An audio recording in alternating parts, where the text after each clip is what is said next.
Hey guys, William Bonney here, back with another Sunset Canyon video.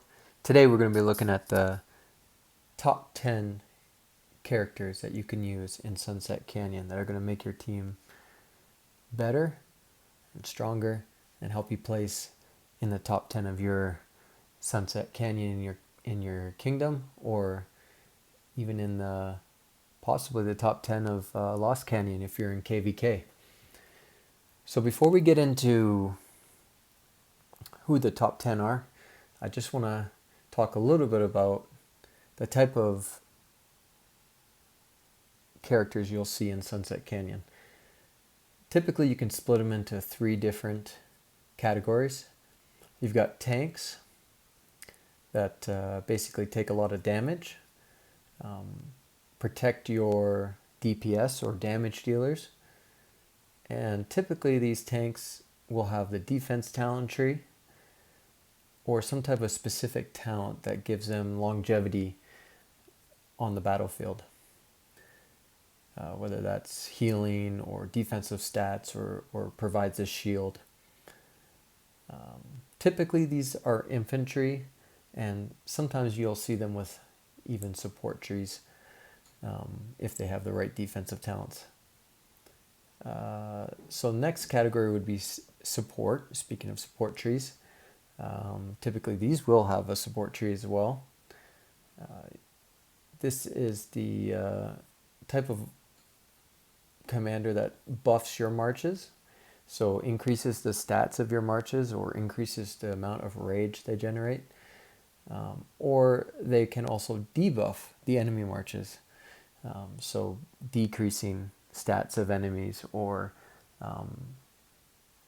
helping you deal more damage to enemies. So supports are that other group, and then you've got DPS or damage dealers. Typically these will be of the AoE sort, meaning area of effect, so they deal damage to multiple enemies at the same time. Characters like this really shine in Sunset Canyon.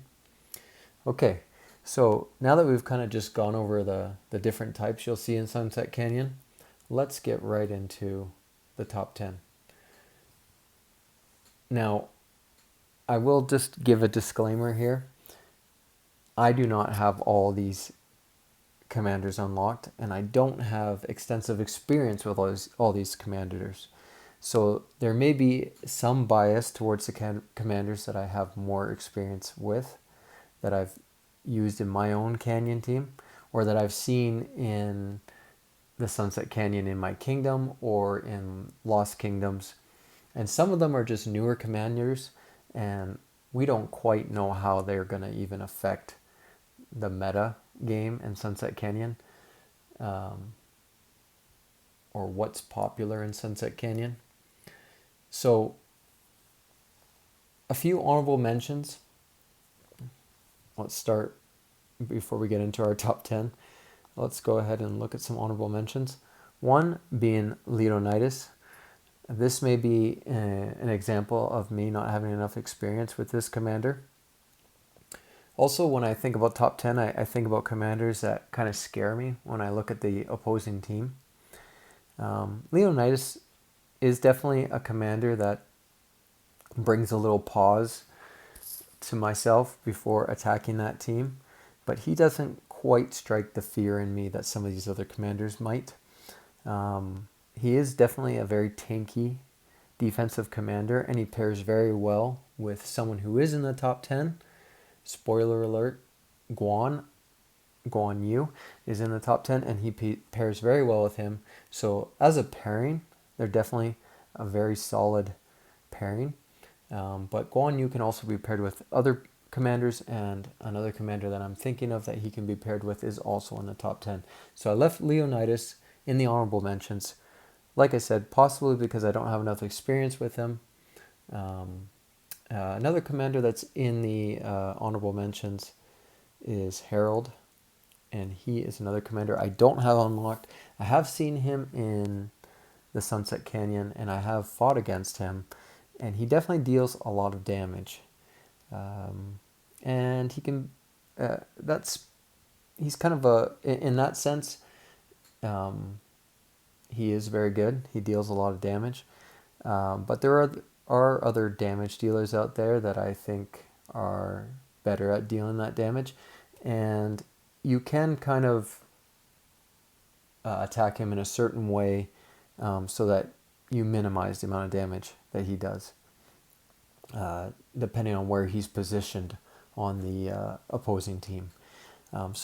So, like I said, I don't have a ton of experience with him. I have fought against him. He doesn't quite put that fear in me that some of these other commanders in the top 10 do. But he could definitely work his way into the top 10 as I have more experience with him. He's a little bit of a newer commander, and I don't see him a ton. But yeah, he is definitely very solid and someone to look into, and would work very well in Canyon. Okay, now going into the top 10. Number 10.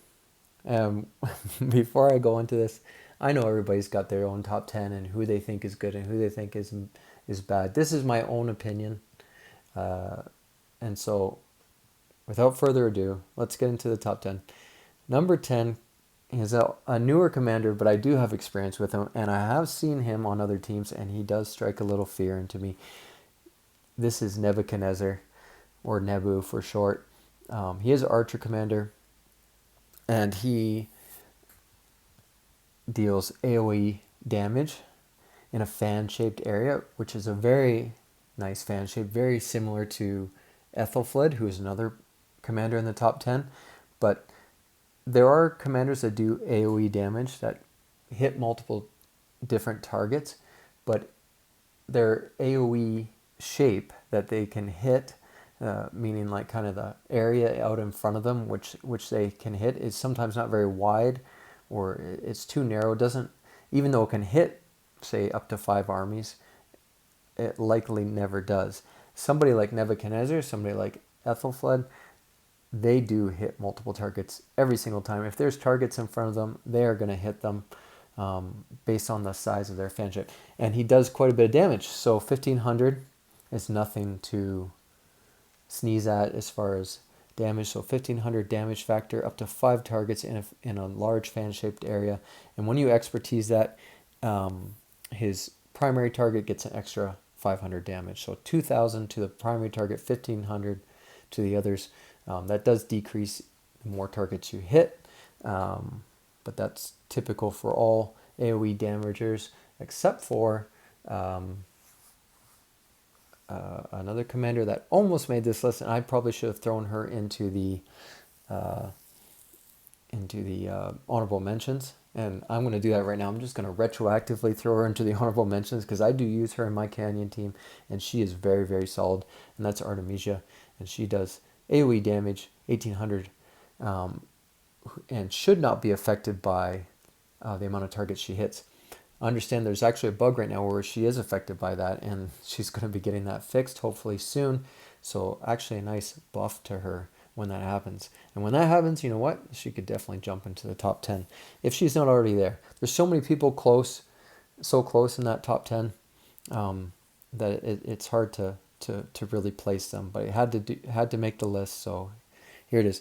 Yeah, and then one last note on Nebu here is they do debuff a single target in front of them.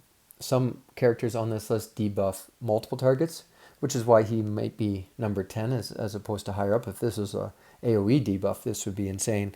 But he does debuff the target by lowering their rage of one, basically let's see, at each normal attack has a 10% chance to reduce the single target's rage by up to 100, and that is very, very solid. Okay, so number 9, Mulan, right above Nebu here. Now, Mulan, I do not have my Canyon team. I do not believe that she is an auto include in your Canyon team unless she is expertise. Her expertise skill is insane though. And so she is another type of commander that is what I would call a support commander. She is AoE support commander, meaning she will she provides buffs to all your armies. So what she can do is troops led by this commander and allies within a circular area of effect, which is a large circular area of effect. So if you're in her half of Sunset Canyon, either the north or the south half, you're inside her circular area of effect, and she will give you 60% of stats, which is insane. 20% increased attack, defense, and health for 3 seconds once she's expertise. Only 2 seconds when she's not, which is why I say that she's someone that does need to be expertise. 2 seconds isn't quite enough for me. I might be picky, but it's not quite enough for me. And then she also does a single target debuff. So when serving as secondary commander, which you should always have her as a secondary, using her using active skill causes the target to take up to 20% increased damage from all sources. And that is an insane single target debuff. Very close to someone who's higher up on this list. But 20% is insane for a single target debuff. So that's why she makes the list coming in at number 9. And not to mention, she also will reduce the rage of anyone who's attacking her. She has a chance to reduce the rage of anyone who's attacking her. All right, so number 8. So one thing you will notice on this list is there's support commanders, there's tanks, there's DPS. The ones that are higher up actually do multiple things. They can DPS, they can support, and they can be a tank. So some of the ones we've looked at right now kind of are one-trick ponies, but the ones higher up do multiple different things, which is why they're higher up on the list. Speaking of one such commander, we have William. And I do not have William, but he does strike a little bit of fear into me. When I do see him on the opposing team, he does quite a bit of damage, 1500 damage factor, AoE damage. So that's one thing he does. He's an AoE damage dealer. Now, the one thing that holds William back is the size of his AoE. It's a narrow rectangle in front of him. So he can hit multiple targets, but it's not guaranteed, and they have to be lined up in such a certain way. And that's the only thing holding him back. If his was a fan-shaped AoE like Nebu or Ethelfled, he would be very high up this list. But even so, where he is right now, he does a lot of damage. It is AoE, and then not only is he an AoE damage dealer, but he is also a support commander, and he will buff your troops using this 4th skill here, which when Hidden Bloodline, his first skill, hits 2 or more targets, this commander's troops and nearby allied troops gain 20%, up to 20% increased defense to all nearby troops, and 50 rage per second for 3 seconds. Now that is insane. Generating rage is one of the best buffs you can have in the game, if not the best buff that you can have to an attacking team, and he has that. So, like I said, if his AoE was any larger, he would probably replace some of the commanders that are up higher on this list. Most definitely would, actually, I would say. But once again, I do not have experience with him, but I have seen him on other teams, and I'm just familiar with fighting against him, and he is definitely insane. Okay, number 7. You know what? This may be a controversial pick, but I am actually hyped about this guy.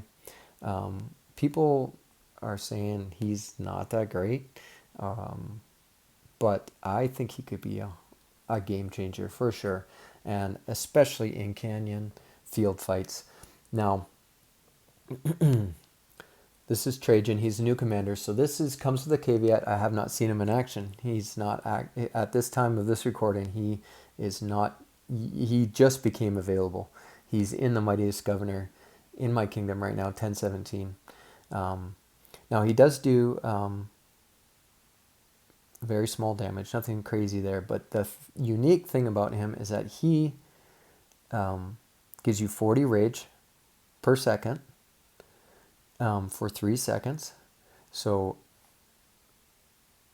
um, very similar to William, who does 50 rage per second for 3 seconds. He does 40, and he gives you a skill damage bonus. Now, depending on the type of team you have, that skill damage bonus of 25% to surrounding armies is going to be insane. It's going to be insane because just think how quickly you're going to nuke somebody down with that skill damage bonus given to your entire team, especially of a number of different skill damage dealers. And I will tell you that there is, spoiler alert, again, skill damage dealers up higher on this list. So you give those guys all 25%, and you're going to see players melt in front of you. So that's kind of his main thing that he kind of gives there, is that skill damage buff AoE. And I just think that's going to be a game changer. And that's kind of the main thing he does. And maybe you pair him with someone that's up higher on this list.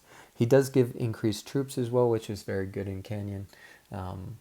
Having more troops, more damage. The tankier you are, the more damage you can absorb, the better.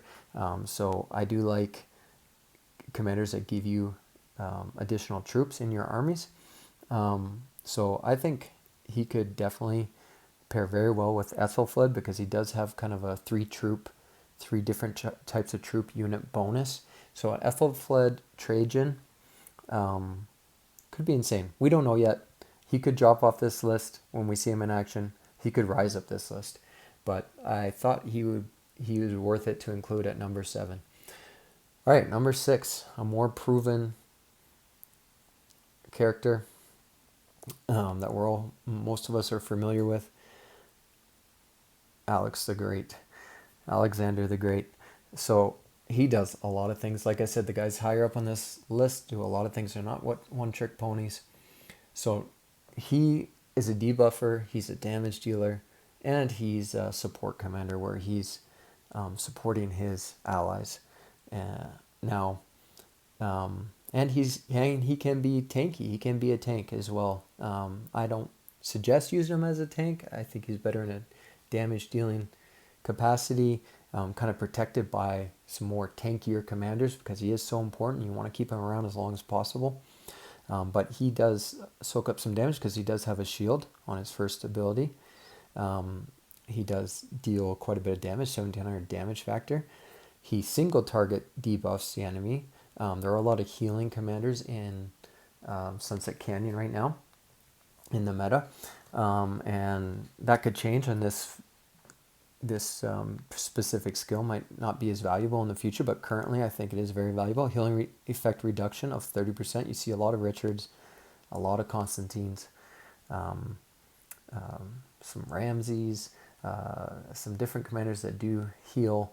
Joan even heals. So just by this 30% healing reduction, very valuable. Now, but the main thing about him is his expertise. And Alexander gains a shield that lasts 4 seconds, which can absorb a large amount of damage, 1200 damage factor. And during the effect of this shield, up to 3 enemy troops in a circular area take 30% increased damage for 4 seconds. Now, I mentioned Mulan, who does a 20% single target debuff of 20%, and that was very solid. He does 30% for 4 seconds, 3 enemies. That is insane. Having 3 enemies inside that circular area of effect debuff, and you get hit by some skill damage by one of your AoE commanders, and that is going to hurt. He also provides a smaller shield for allied troops, so basically anyone who's low on health, he helps keep them alive, and that last 2 seconds of absorbs a small amount of damage, 600 damage factor. So he does a lot of things. The shield of a lower health troop, debuffing up to 3 enemies, and then he himself being tanky and doing damage himself, a 1700 damage factor, which is a very solid single target damage. He could be higher up on this list, and I kind of juggled between him being 6th or him being 5th, but I went with Guan Yu here as number 5. Now they pair extremely well together. Like I said, Guan pairs very well with someone else on this list, and I was referring to Alex, which is why I don't have Leonidas in the top 10, because I'd rather have Guan Alex as a pair and have them hid behind a tank somewhere. But Guan Yu is on this list for two, I guess, two specific reasons. His insane damage.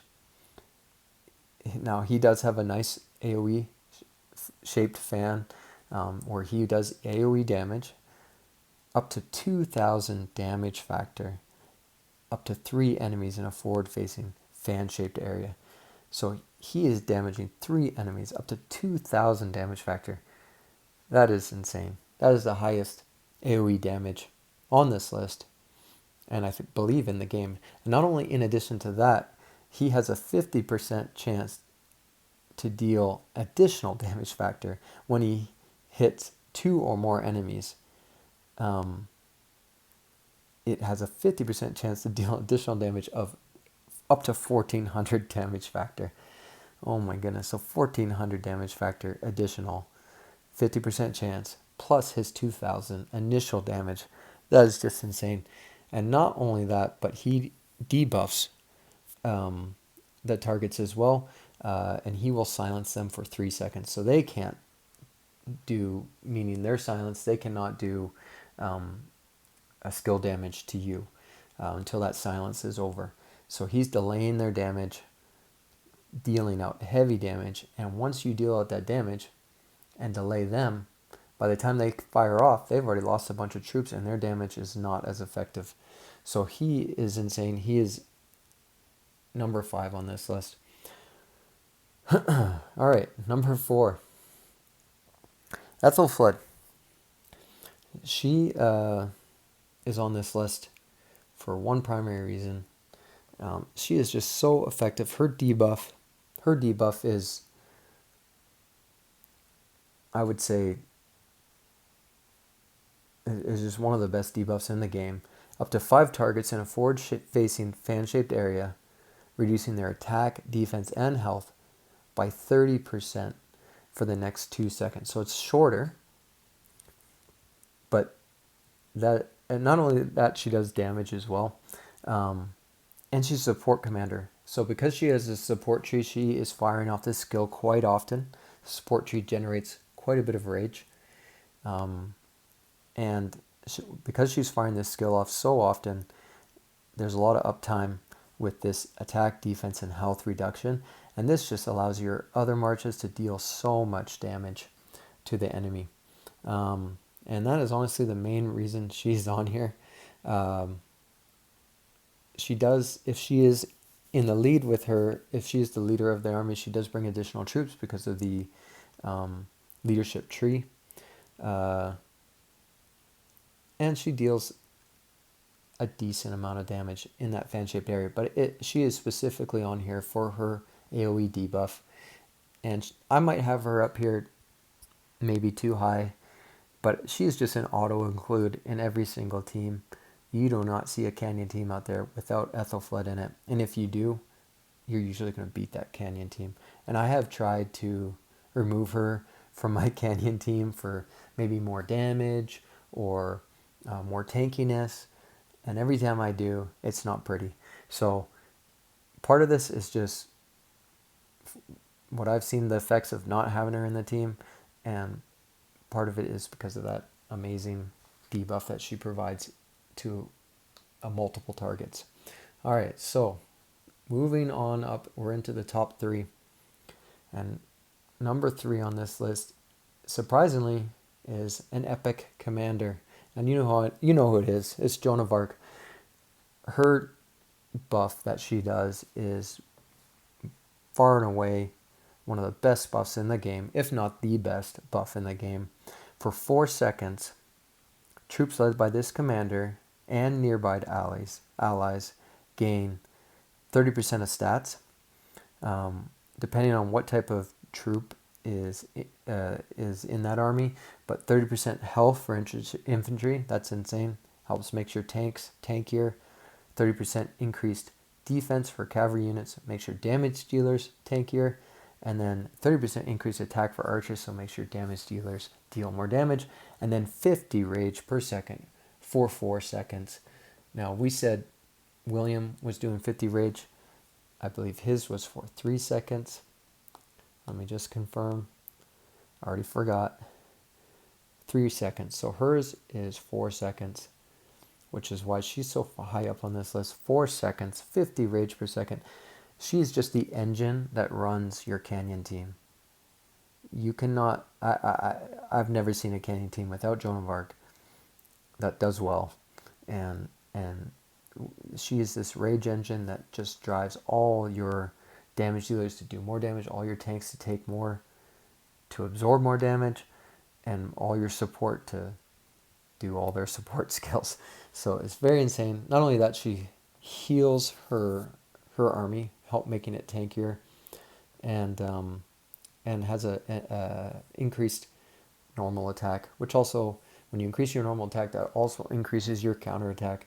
So she makes it painful for the armies to hit her army. Typically, she's hidden with a tank, so armies will continue to hit on her, and she's going to cause more damage to them because of that increased attack. But she's just amazing, and she is an epic commander. Everybody can have her on her team, so make sure you do. Number 2 on this list is Constantine. Constantine, it makes a huge difference on your Canyon team. Now, Constantine does not become available until around KVK 2, Season 2. And so you typically won't see Constantine.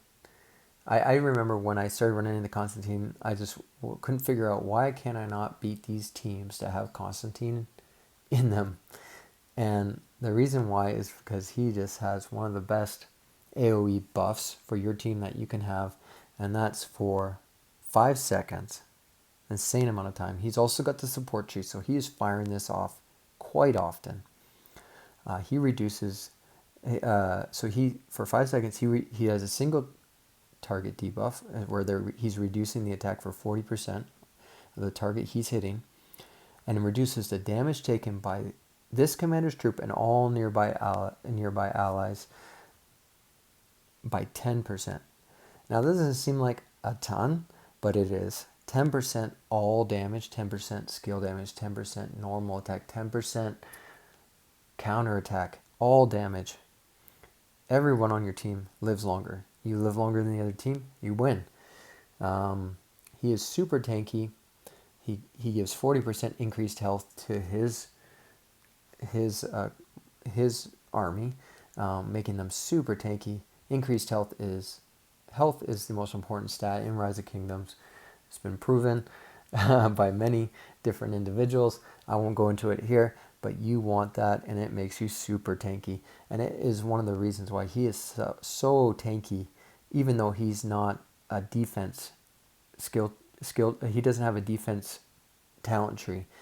He has a support tree, which has got some good tanky attributes in it, but not as tanky as the defense tree. But he is so tanky because of that 40% increased health.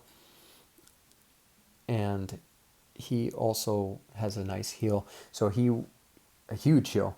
Now, this can be affected by healing debuffs. And it is the worst. It is an auto lose almost if you get a Ramses on the other team that hits you with his no healing debuff and you don't get this heal off. But when he does get it off, he lasts quite a long time. And